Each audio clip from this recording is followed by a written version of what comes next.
The following is rated F for fairness. Viewers' discretion is advised.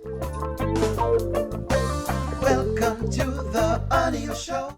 So people continuously try to gift me the title of Skitland Boogeyman, even though I think I come on and try to give as much fair commentary as possible. So the honeypot girl continues to fall apart and I cannot understand it, and I'm going to tell you exactly why.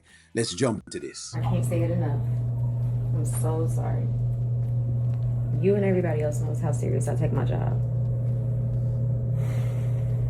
Dneisha, if you knew what I've been through with this studio, you wouldn't even believe me.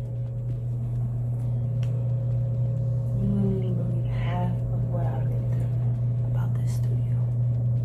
So basically, in case you want like a backstory on this, apparently Dneisha was supposed to book someone and she didn't book them, and so because of that, that has created this crash out that the honeypot girl is basically having, because of course one client is going to cause her dance studio to close down.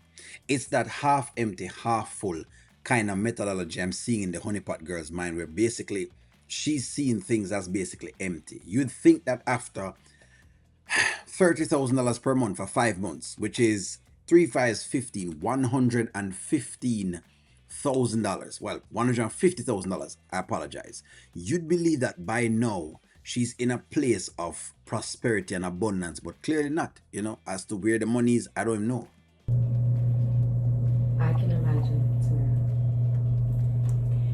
And that's why I genuinely, sincerely apologize.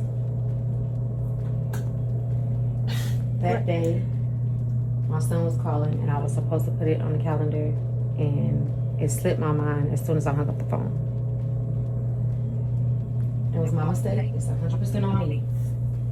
So I like the mere fact that Dneisha has taken responsibility for it. The reason why I'm not going to hang Dneisha out to dry is because Dneisha has been a real one from day one as far as the honeypot girl is concerned. Dneisha has always been assisting the honeypot girl. She's been very good at business when it comes to the honeypot girl. She's done these things. So I can't kill her on one mistake. Because she's made one mistake, no, it means I must put her underneath the bus. No, I must allow for some grace. I think the honeypot girl could do the same.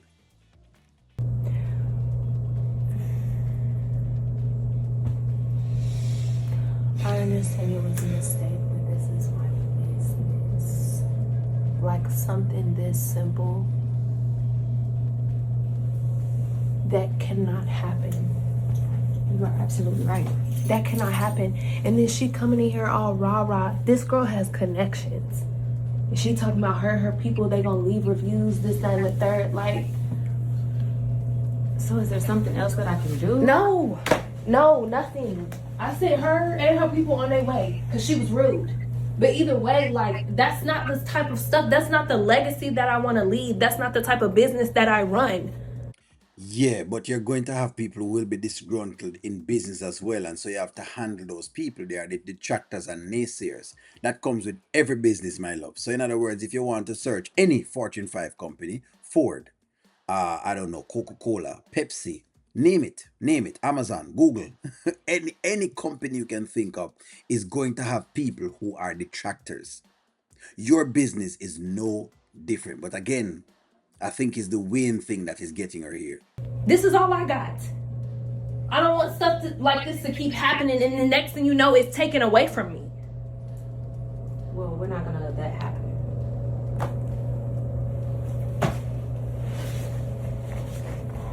Dneisha, I feel like people think that I'm just, because I take all this stuff on the chin, everybody think that I'm just chill. Like I got something written across my face, like you could just try me. But We mean we can just try it. I don't understand. I mean, look here. The Erica Badu looking style that she has going on right now, because this is not 90s fine. But you know what? that's not what's going on here. I take my business very seriously. As you should. But is there something else going on with you? Why it gotta be something else? Why I just don't want my business to fall apart? I get that part, but I never see you like this. And I've seen so many people say things to you. You've been in many situations, and I've never seen you like this. So So basically, Wayne has left her and she's madding out, basically. She is going insane. She's so much in love with Wayne that she's starting to go insane because she can't believe Wayne has left her high and dry. Mama, you have $150,000 in the bank. You will be fine. Calm down. I highly doubt this is just about the dance studio. Look, I got a lot going on, and I'm not playing about my business. That's all. Tamara, don't lie to me. What's the lot going on?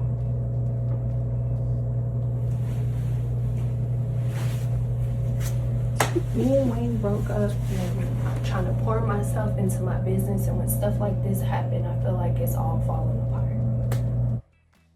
So first and foremost, let's start the honeypot girl. First and foremost, when the honeypot girl was doing the whole West Side thing with the honeypot girl should have been here at the dance studio working on that.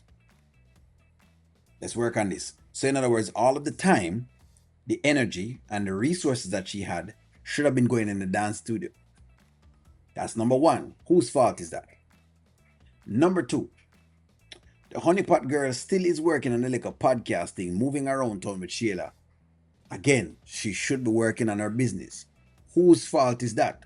So when she's making it look as though someone is causing her not to do whatever it is and she's not doing and she's not working on her business, that's no one else's fault but your fault because you have been allowing people to pull you all over the place. Next, can the honeypot girl stop acting as though she's not making $240,000 from the entire ordeal when she walks away from Wayne? That is a heck of a start. You run a dance studio, in other words, you don't make a pile of money. It just doesn't. I'm not being fooled unless you have multiple dancers and you have multiple people renting out the space and all that kind of going on. That's a business model in itself, unless you're going to rent the space out to other people where they use it and so that you charge them a fee for renting it out. That's a business model as well too. But to be here crashing out because of Wayne is facetious. But I guess the story with this is when you get a chance, let's say you get a man, ladies, and the man has a lot of money. Are you putting monies aside? Are you working on your own thing so that way you have something? Are you working on that? That is a question. Imani was working on that, and I've seen a couple of the other girls working on that. Erica worked on her business. The crashing out is real. She pour her heart and her soul in a way, and the crash out is here. Something tell me that based on how we're seeing her crashing out right now, chances are she and Wayne going to get back together again. But clearly she's gone back straight to the roots, back to her Erica Badu, poor and pauperized look. And I love Erica Badu, but it's a look that just sometimes it have a weird look. I don't know. I don't know. Maybe that's not what it is. But it just has a look. It has a look about it that it overly earthy. It's overly just. Anyways, give me y'all's take. Like, share, comment, subscribe. I'm gonna talk to y'all soon.